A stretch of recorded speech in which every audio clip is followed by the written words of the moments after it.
நாள் கதை ஒன்று. ஒரு கிராமத்தில் ஒரு பெரியவர் தேங்காய் இலையை திட்டு மாட்டு வண்டியில் போய்கிட்டு இருந்தாராம். போய்கிட்டே இருக்கும்போது பக்கத்தில் ஒரு குறுக்கு பாதை ஒன்று வந்துச்சான். அந்த பாதையில் போடலாம்னு யோசிச்சுக்கிட்டே இருக்கும்போது அந்த பாதையில் ஒரு சிறுவன் வந்தானாம். தம்பி, இந்த வழியில் போனால் ஊர் வருமானு கேட்டாராம் அந்த பெரியவர்.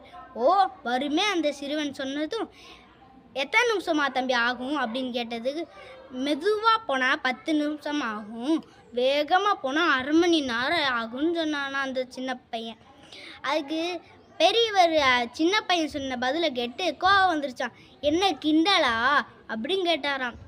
எப்படி வேகமாக போனால் அதிக நேரம் எடுக்கும் என்று கேட்டாராம் அந்த சிறுவன்கிட்ட.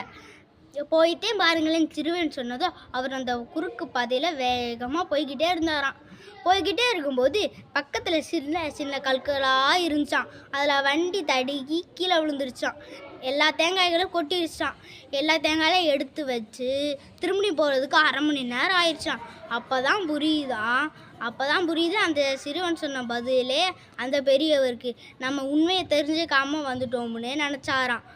இந்த கதையோட திருக்குறளை அடுத்த வீடியோவில் நான் சொல்கிறேன். உங்களுக்கு தெரிஞ்சால் கமெண்ட் பாக்ஸில் போடுங்க.